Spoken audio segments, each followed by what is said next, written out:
नमो हरिहंताणं नमो सिद्धाणं नमो आयर्याणं नमो वज्रायाणं नमो ईशवसाहोणं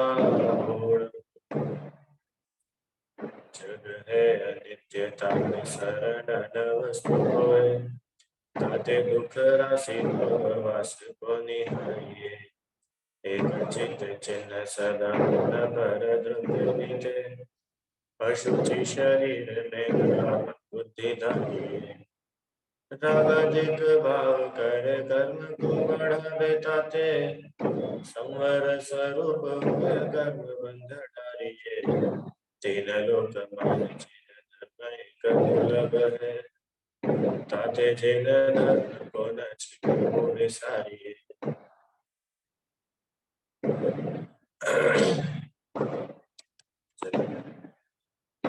लोक भावना का स्वरूप हम सभी लोगों ने कल प्रारंभ किया था। कल हम लोगों ने देखा था कि संसार भावना और लोक भावना में क्या अंतर है। मेरी आवाज आ रही है आप लोगों को?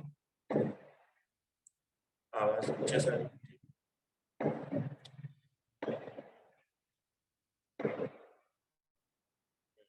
संसार भावना और लोक भावना में क्या अंतर है, ये कल हम लोगों ने देखा।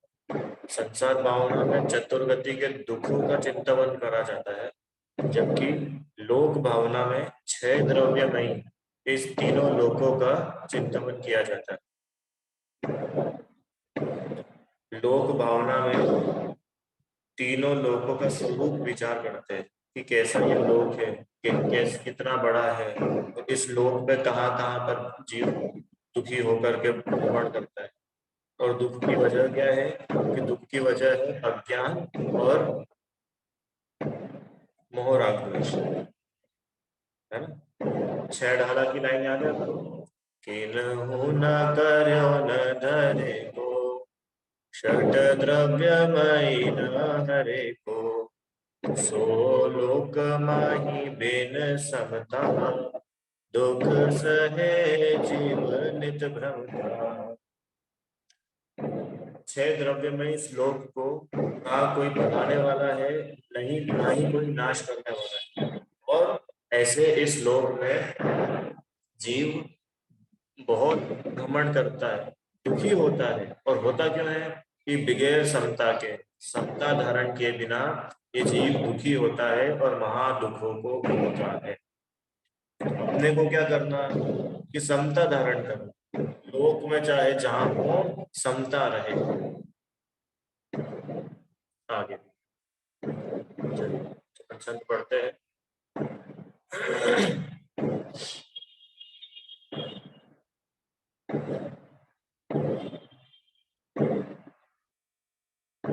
तीसरा छंद। निष्काम है निष्क्रोध है निर्माण है निर्मोह है निर्द्वंद है निर्दंड है निर्ग्रंथ है निर्दोष है निर्मूढ़ है निराग है आलोक है चिल्लोक है जिसमें झलकते लोक सब वह आत्मा ही लोक। वाह, चार पंक्तियों में कितनी सारी चीजें बता दी उन्होंने। देखो एक एक शब्द पढ़ते हैं अपन वापस से ना।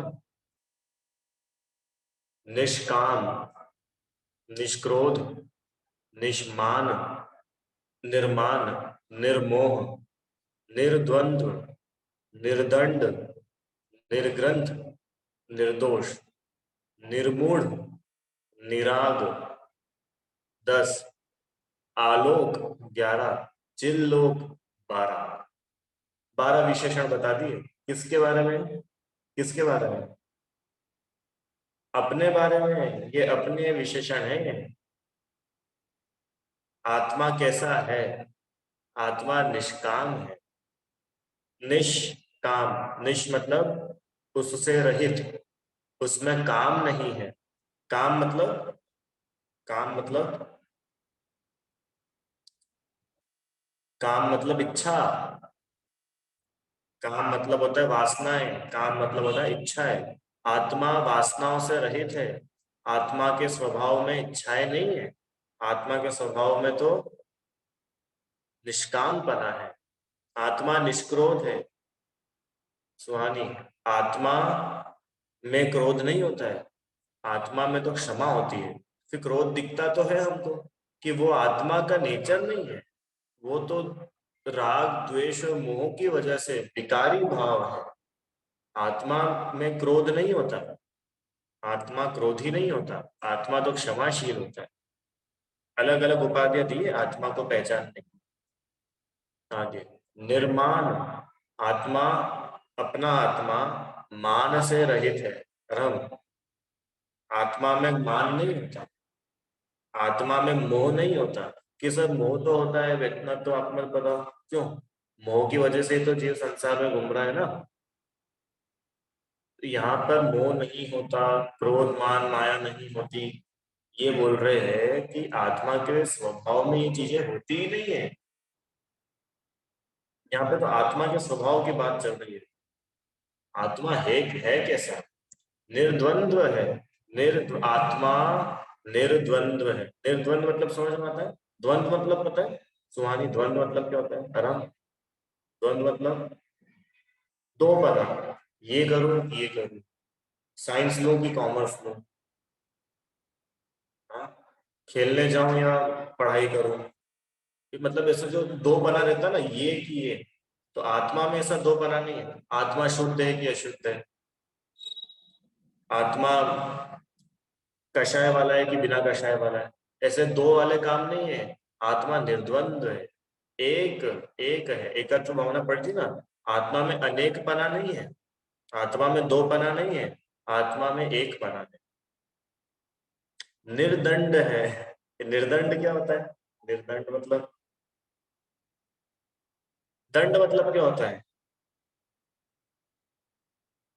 दंड मतलब सजा, पनिशमेंट। अब निर्दंड मतलब क्या होगा? निर्दंड मतलब क्या होगा? कि जिसमें कोई पनिशमेंट ना हो, जिसमें कोई सजा ना हो, वो निर्दंड। अरे, शब्द का मतलब समझ में आया कि नहीं आया? दंड मतलब पनिशमेंट, निर्दंड मतलब नो पनिशमेंट। तो आत्मा में कोई सजा नहीं होती है। क्यों?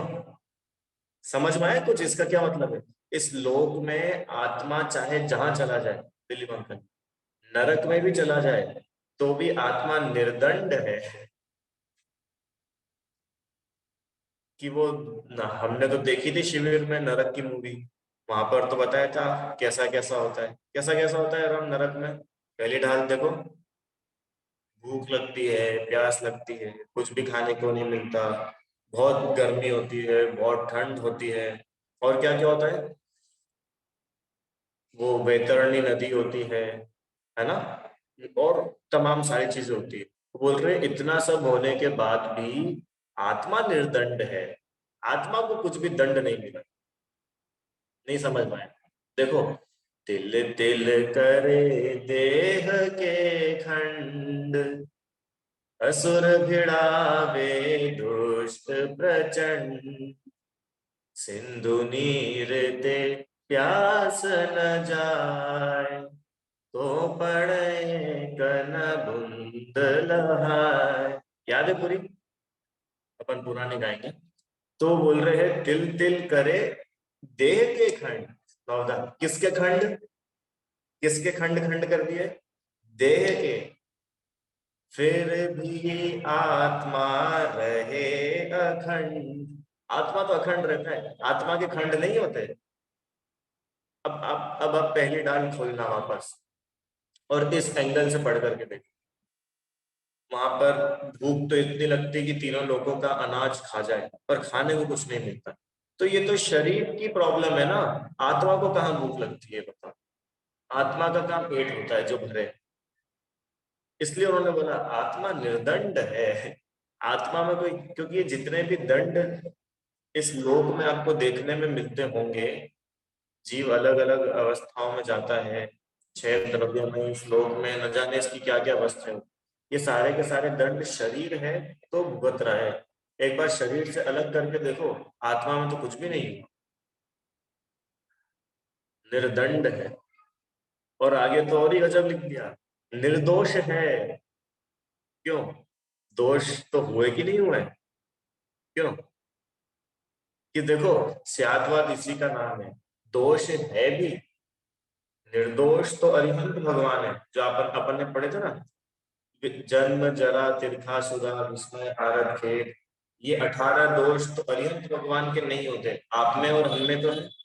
कि मैं आपकी और हमारी और अरिहंत की बात नहीं कर रहा हूँ, आत्मा को बताओ आप तो, आत्मा में जन्म होता है क्या? दिलीप अंकल, आत्मा में बुढ़ापा आता है क्या? आत्मा में मरण होता है क्या? आत्मा में आश्चर्य होता है क्या? आत्मा में भूख प्यास होती है क्या? आत्मा में वेदना होती है क्या? आत्मा में वो आश्चर्य होता है क्या? आत्मा में विस्मय होता है? कि आत्मा में कुछ भी नहीं होता है, आत्मा तो निर्दोष है। तो फिर वो कर्मों के फल तो आते हैं, कि वो तुम आत्मा को निर्दोष नहीं देखते हो, यही सबसे बड़ा दोष है। सुहानी क्या है? आत्मा तो तीनों काल, माने पास्ट में भी जितना अनादिकाल बीत चुका और हम प्रेजेंट भी जो कुछ चल रहा है, और भविष्य में पूरे अनंत अनंत काल तक आत्मा तो निर्दोष ही है। यूं कहे, छहो द्रव्य निर्दोष है, अकेला आत्मा ही निर्दोष नहीं है। छहो निर्दोष मतलब क्या होता है? दोष मतलब पता है? बोलो भाई, दोष मतलब मिस्टेक। हाँ, माने जो उस जो उसका कार्य नहीं है और उसने वो काम करा, तो हम बोलते हैं ये दोषी है। जैसे चोरी करना नहीं चाहिए और चोरी करी, ये दोष है, आप दोषी हो, राइट? तो छह द्रव्य निर्दोष है। क्यों? हर द्रव्य अपना अपना काम कर रहा है। दोष तो जब देंगे कि एक द्रव्य दूसरे द्रव्य का काम करने लग जाए रितांति, तो उनको पकड़ के जेल में डालेंगे। अब यहाँ तो छह के छह निर्दोष है, किसको दोषी बोले?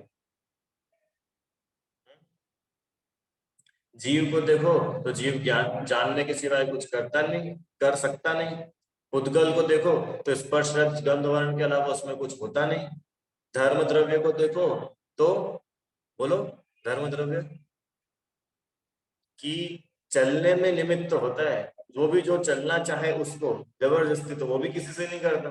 अधर्म द्रव्य ठहरने में निमित्त, आकाश द्रव्य जगह देने में निमित्त, काल द्रव्य परिणाम में निमित्त। सब अपना अपना काम कर रहे हैं। संदीप समझ में नहीं आया? ये छह द्रव्य हमने पहले पढ़े थे, छह डाला है, माने छह द्रव्य होते हैं। ये जो विश्व अपन बोलते हैं ना, ये पूरा विश्व है, तो ये विश्व छह द्रव्यों से मिलकर के बना है। उन छह द्रव्यों का नाम है जीव, उद्गल, धर्म, अधर्म, आकाश और काल। जीव तो अपन समझते, आप और हम सभी जीव हैं।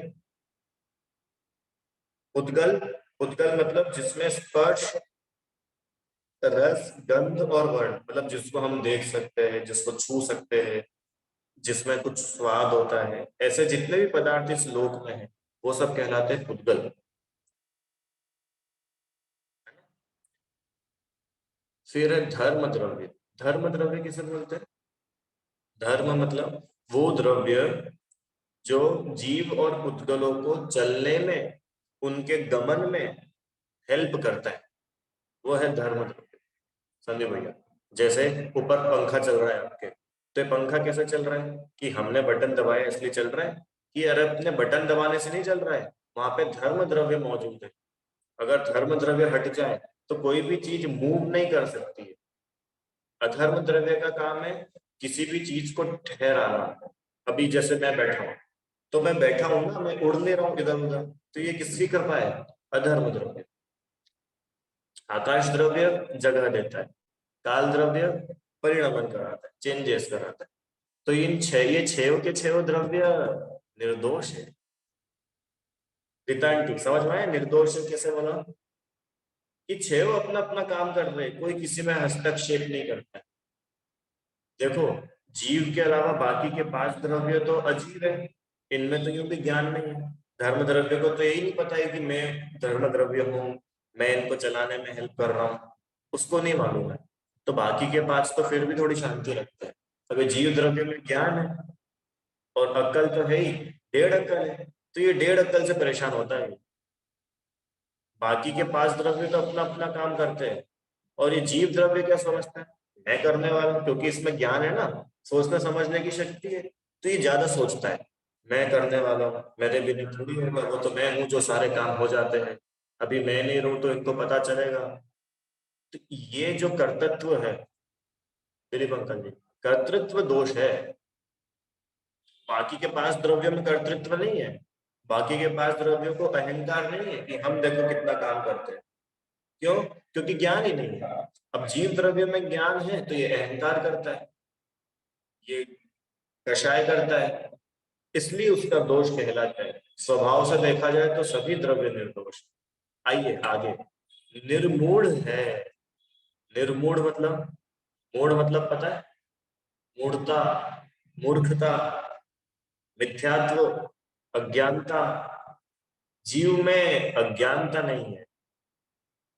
क्यों? कि जीव स्वभाव से ज्ञान नहीं है।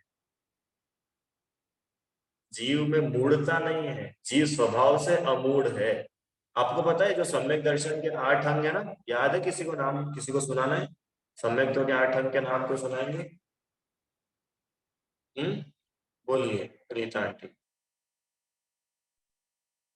निशंकित, निकांक्षित, निर्विचिकित्सा, उपगुहन, अमूढ़ दृष्टि, स्थितिकरण, वात्सल्य और प्रभावना। बहुत बढ़िया। तो ये 8 अंग जो है ना, ये 8 अंग आत्मा का स्वभाव है। नहीं समझ में? देखो, सम्यक दर्शन आत्मा की पर्याय है, तो सम्यक दर्शन में प्रकट होने वाले जितने भी गुण हैं वो भी आत्मा के आश्रय से होंगे, बाहर से नहीं होंगे। माने निशंकता आत्मा का स्वभाव है, निकांक्षता, निर्वांछकता आत्मा का स्वभाव है, अमूढ़पना ये आत्मा का स्वभाव है। आत्मा स्वभाव से ही अमूढ़ है। अमूढ़, मूढ़ मतलब होता है मूर्ख, अज्ञानता। आत्मा स्वभाव से ही ज्ञान है, आत्मा में स्वभाव से ही वात्सल्य है। ठीक है, ऐसे 8 में लगा। निराग है। निराग मतलब आत्मा में राग नहीं है। आत्मा में राग नहीं है। रुचि आंटी, आत्मा में राग है कि नहीं है? राग तो है ना। अभी अपने पास में मोह राग द्वेष है, इसलिए अपन संसार में है, और भगवान ने मोह राग द्वेष का नाश कर दिया है, इसलिए वो वीतरागी हो गए। अपन रागी द्वेषी है। कि ठीक है, एक एंगल से तो बिल्कुल ठीक है, पर सही सही बताओ, क्या आप त्रिकाल रागी हो? तीनों काल में राग करते हो? नहीं करते हैं। अगर पता है अपने को, अगर हम राग करने वाले हो जाए तो अपने को वीतरागी होने में 1 सेकंड भी नहीं लगेगा। क्यों? क्योंकि राग अपन कर रहे हैं, अगले पल वीतरागी हो जाएंगे। अपन नहीं करेंगे। क्यों? अपन जैसा सोचते वैसा राग कर पाते हैं क्या? जिसके साथ में सोचते हैं उसके साथ में राग कर पाते हैं क्या? जितना सोचते हैं उतना राग कर पाते हैं क्या? रुचि आंटी, ऐसा ही द्वेष के साथ भी लगाना। आप जैसा सोचते हो वैसा द्वेष। कई बार ऐसा होता है ना, हम गुस्सा तो नहीं करना चाहते फिर भी गुस्सा आ जाता है। होता है कि नहीं होता है? हम बच्चे को डांटना नहीं चाहते फिर भी डांट देते हैं। अब ये क्यों होता है, कैसे हुआ? अरे अगर डांटने वाला आत्मा होता तो आत्मा के हिसाब से डांटने का काम चलता। ये राग, राग एक कषाय है। हमने पढ़ी है ना 25 कषाय, उसमें राग भी है। तो राग एक कषाय का नाम है, कर्म। और कषाय आत्मा का स्वभाव नहीं है, ना ही आत्मा के हिसाब से होती है। समझ में आया ना संदीप भैया? क्या चल रहा है विषय? विषय चल रहा है लोक भावना। लोक भावना बता रही कि आत्मा का स्वभाव कैसा है ना। आगे, अरे ये निर्ग्रंथ छूट गया था। निर्ग्रंथ मतलब क्या होता है? ऊपर अभी मेरी नजर, निर्ग्रंथ मतलब क्या होता है? बोलो भाई। निर्ग्रंथ मतलब, निर्ग्रंथ मुनिराज होते हैं ना, निर्ग्रंथों का मार्ग हमें प्राणों से भी प्यारा। ये निर्ग्रंथ मतलब क्या? ग्रंथ मतलब, बोलो जनीशा। ग्रंथ मतलब सर ग्रंथ मतलब जैसे कि जो भी जैसे पद्म पुराण हो गई और ये सब जो इन्हें ग्रंथ कहा जाता है, जो हमारे मुनियों ने लिखा है भगवान और हमारे हितोपदेशी अरिहंतों के बारे में, इसे ग्रंथ कहते हैं। गलत बताया, सुनो सुनो, ठीक है वो ग्रंथ तो होता ही है, पर यहाँ पर ग्रंथ का मतलब है परिग्रह। ग्रंथि, ग्रंथि होता है ना, ग्रंथि, गांठ, परिग्रह, शल्य। देखो, अब जो आपने बताया ना कि ग्रंथ मतलब लिटरेचर, शास्त्र, तो यहाँ तो निर्ग्रंथ बोला, तो निर्ग्रंथ का मतलब तो क्या हो गया कि महाराज जी एक भी शास्त्र वाले नहीं है। तो शास्त्र का रिलेशन महाराज जी से तो है ही नहीं ना, क्योंकि सारे शास्त्र महाराज जी लिखे ऐसा कंपलसरी तो है नहीं। तो यहाँ पे शास्त्रों की बात नहीं है। निर्ग्रंथ मतलब अपरिग्रह, ग्रंथ मतलब होता है परिग्रह, तृतीयांक। ग्रंथ मतलब होता है परिग्रह, तो निर्ग्रंथ मतलब परिग्रह रहित, जिनके पास में एक भी परिग्रह नहीं है, वो कहलाते हैं निर्ग्रंथ। 24 प्रकार के परिग्रह होते हैं ना, लाइन याद आई क्या रितांटी? 10 लक्षण पूजन, परिग्रह 24 भेद, त्याग करे मुनिराज जी। मुनिराज कितने परिग्रह का त्याग करते हैं? कि 24 प्रकार के हैं ना, सभी का त्याग करते हैं, इसलिए वे निर्ग्रंथ कहलाते हैं। ग्रंथ मतलब परिग्रह, समझ में आया? प्रश्न कि मुनिराज तो निर्ग्रंथ है, और आत्मा, आत्मा, आत्मा स्वभाव से निर्ग्रंथ है, और जो इस निर्ग्रंथ स्वभाव को देखता है वो बाहर से भी निर्ग्रंथ हो जाता है। जो निर्ग्रंथ स्वभावी आत्मा को देखे वो बाहर से भी निर्ग्रंथ हो जाते हैं, मतलब वे मुनि हो जाते हैं। निर्ग्रंथ बोलो। सर जैसे कि जो भी मुनिराज रहते हैं जिनको पास का अगर ग्रंथ में दिखता नहीं है तो वो चश्मा लगाते, वो तो परिग्रह में हो गया, तो फिर तो भी उन्हें निर्ग्रंथ ही क्यों बोलते हैं? देखो, वो दोष है, अगर चश्मा है तो चश्मा दोष है। आप उसको क्या बोल सकते हैं, एक आइडियल नहीं बना सकते कि चश्मा तो आजकल चलता है। अगर चश्मा भी है तो वो दोष ही है, उस दोष का वो प्रायश्चित करते हैं, उस दोष की वो क्षमा मांगते हैं। समझ में आया ना? दोष तो दोष है, मात्र पीछी और कमंडल, इसके अलावा शास्त्र की भी नहीं कहा, पता है? शास्त्र भी, क्योंकि हाथ तो दो ही है, एक हाथ में पीछी एक हाथ में कमंडल। पर हम शास्त्र भी मुनिराज कदाचित पढ़े तो वहीं छोड़ करके चले जाते हैं। समझ में आया ना? तो इनके अलावा अन्य जितने भी वस्तुएं मुनिराज के साथ में दिखती हों कदाचित, वे सब परिग्रह की गिनती में ही आती है, और वे दोष रूप, वो आदर्श नहीं है, दोष है। समझ में आया? आगे देखो, अब चश्मा भी क्यों परिग्रह बोला? क्योंकि जब तक एक भी वस्तु है तो आपको उसका विकल्प रहेगा, टूट ना जाए, कांच ना फूट जाए, चोरी ना हो जाए, कोई इस पर बैठ ना जाए। अब ये नहीं रहेगा तो अपन देखेंगे कैसे, बहुत चीजें, तमाम बातें रहेंगी। तो एक भी परिग्रह है तो वो आपको शांति से सामायिक नहीं करने देगा विद्या। समझ में है ना? एक भी परिग्रह हो, अगर छोटे से छोटा भी क्यों ना हो, वो अपने को शांति से सामायिक नहीं करने दे सकते। इसके लिए उन सबको परिग्रह की गिनती में डाल। निराग, आगे आलोक है, चिल्लोक है। आलोक, आलोक मतलब, आलोक, आलोक मतलब क्या होता है? आलोक मतलब लाइट, सोर्स ऑफ लाइट, उसको बोलते हैं आलोक। जहां से प्रकाश होता हो, जैसे सूरज होता है ना, सूरज, सूरज में से प्रकाश आता है, ऐसे ही आत्मा में से प्रकाश आता है। क्यों आत्मा में से प्रकाश आता है क्या? हमको तो पता ही नहीं था, हमारे घर में लाइट चली जाती है तो हम थोड़ा आत्मा का यूज कर लेंगे अब से। अरे ये उस वाली लाइट की बात नहीं चल रही है। प्रकाश मतलब क्या होता है? प्रकाश मतलब कि जिसके होने से आप देख सको। संदीप भैया, प्रकाश मतलब क्या? लाइट, उजाला, उस जिसके होने पर आप सब कुछ देख सकते हो, उसी को तो प्रकाश बोलते हैं। और अंधकार कि जिसके होने पर आप कुछ भी ना देख सको। है कि नहीं? तो आत्मा प्रकाशवान है, प्रकाश रूप है। आत्मा ही सब कुछ देखने में निमित्त है। आत्मा हट जाए तो आप कुछ देख ना सको। रीता आंटी, अब देखना मतलब ज्ञान, जानना, अपने को जानना होता है। कैसे जानना हुआ विशुद्धि? अभी आप जान रहे हो तो कैसे जान रहे हो? कि आपका स्वभाव है जानने का। आपके आप में शक्ति है जानने की। उस शक्ति का नाम है प्रकाशत्व शक्ति। मतलब आत्मा किसी भी पदार्थ को देख सकता है, जान सकता है, प्रकाश स्वरूप है। चैतन्य लोक है। चैतन्य मतलब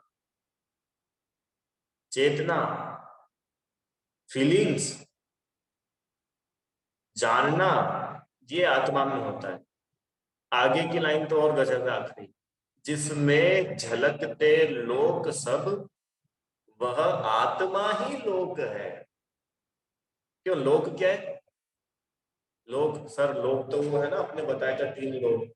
अरे ये लोक नहीं है, ये तो और आगे लेके जा रहे हैं। अरे हम जिस आत्मा में पूरा का पूरा लोक झलकता है ना, वो आत्मा ही लोक है।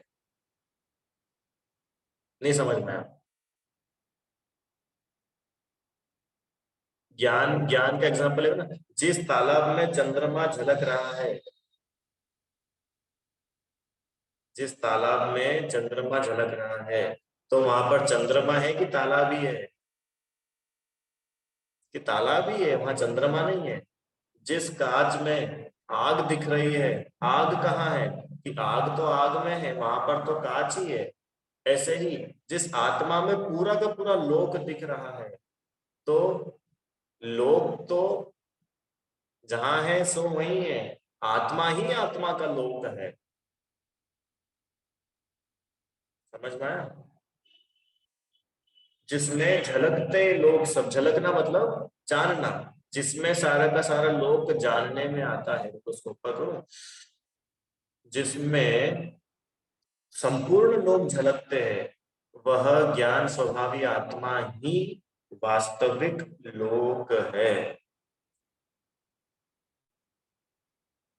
समझ में आया? इसके अलावा है ही नहीं कुछ। और ऊपर पढ़ा था ना कि पूरे विश्व में सिर्फ मैं ही हूँ, मेरे सिवा कोई है ही नहीं। या ऊपर एक किसी लाइन आई थी, याद आई आपको? कौन सी भावना में आया था कि इस पूरे विश्व में सिर्फ मैं ही हूँ? ये दूसरी रचना में है। क्यों पूरे विश्व में कौन कौन है? पूरे विश्व में मैं हूँ, मम्मी है, पापा है, चाचा है, चाची है, सब कुछ है। कि गलत? तुम्हारे लिए तो बस तुम ही हो, और उनके लिए बस वे ही है। ये दृष्टि जिसकी है उसकी दृष्टि सही। प्रवचन सार जी में गाथा है, प्रवचन सार जी में 23 नंबर की गाथा है। उसमें ऐसा ही है, क्या लिखा है पता है उसमें?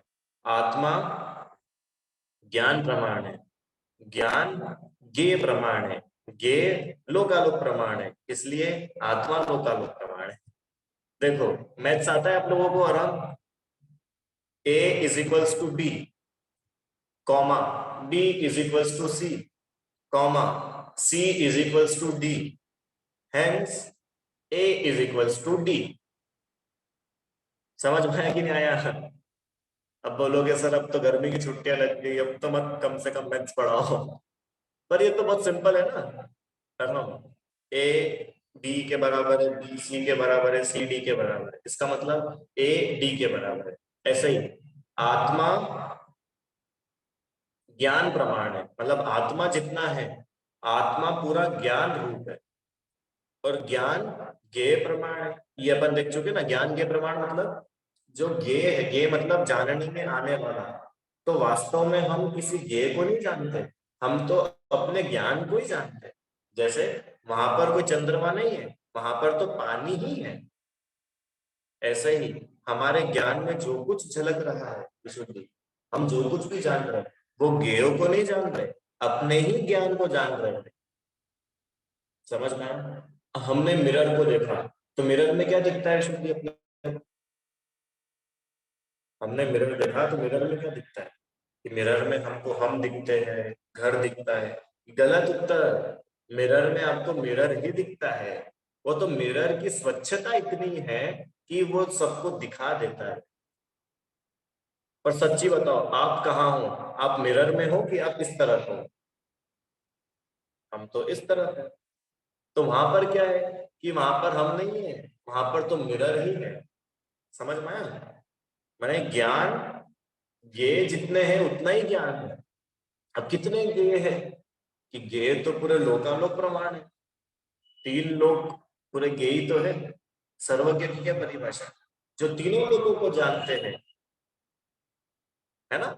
तीनों लोग गेय है। तो क्या निकल के आया कि आत्मा लोक के बराबर है। ठीक है,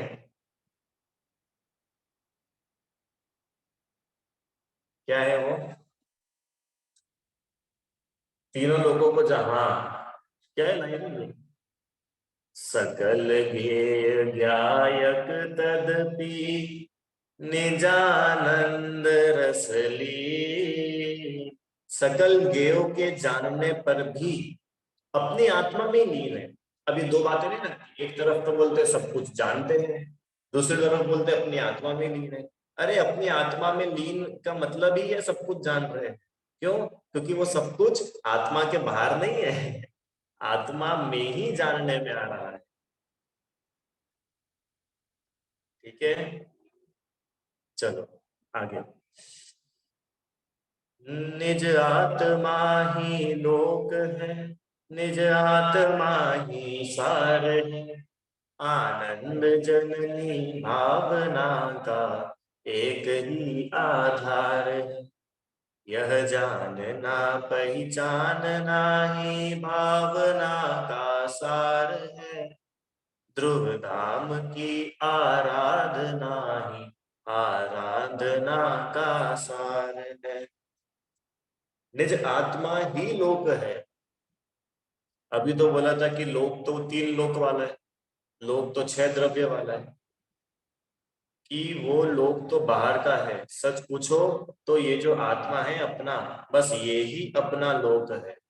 और ये आत्मा ही, मैं ही इस पूरे लोक में सार रूप हूं। सार मतलब समझ में आया ना? धर्म द्रव्य से अपना कोई संबंध नहीं, अधर्म आकाश काल पुद्गल इनसे अपना कोई संबंध नहीं। तीनों लोकों में, 6 द्रव्यों में अगर सार कुछ है तो वो सार मैं हूं, आत्मा है। इसलिए बोला कि तीनों लोक में आत्मा ही सार है, या यूं कहो आत्मा ही लोक है, क्योंकि आत्मा के अलावा कुछ सार है ही नहीं। क्यों सार नहीं है? इसको समझ चुके हैं कि जो आत्मा की दृष्टि करता है वो जीव सर्वज्ञ होता है, भगवान बनता है संगीतांत। और जो जीव आत्मा की दृष्टि नहीं करता और बाहर अपने उपयोग को भटकाता है, वो कभी भगवान नहीं बनता। आनंद जननी भावना का एक ही आधार है। लोक भावना आनंद जननी है, आनंद को उत्पन्न करने वाली। लोक भावना का चिंतन, लोक भावना का विचार आनंद पैदा करता है। तो लोक भावना ही नहीं, 12 भावना, सभी सभी भावनाओं का विचार अरहम आनंद पैदा करता है ना? यह जानना, यह पहचानना ही लोक भावना का सार है। और सच पूछो तो आत्मा की आराधना यही आराधना का सार। देखो, अब आप बोल सकते हो कि सर लोक भावना तो 3 लोक तो कितना बड़ा है, और लोक भावना की चिंतन के लिए तो पूरे 3 लोक के बारे में चिंतन करना पड़ेगा। नरक, अधोलोक, अधोलोक में 7 पृथ्वियां, और पहली नरक में इतने बिल, दूसरे नरक में इतने बिल, इतने करोड़ों करोड़ों बिल, फिर मध्यलोक में इतने द्वीप, इतने समुद्र, फिर से द्वीप, फिर से समुद्र, फिर से द्वीप, फिर से समुद्र, असंख्यात द्वीप, असंख्यात समुद्र, 9 समझ आया ना? फिर जम्बू द्वीप में भी भरत क्षेत्र, तो ऐरावत क्षेत्र, विदेश क्षेत्र, धात की खंड द्वीप, सुमेरु पर्वत, कितना बड़ा है मध्य लोक तो छोटा है क्या? बहुत बड़ा है मध्य लोक।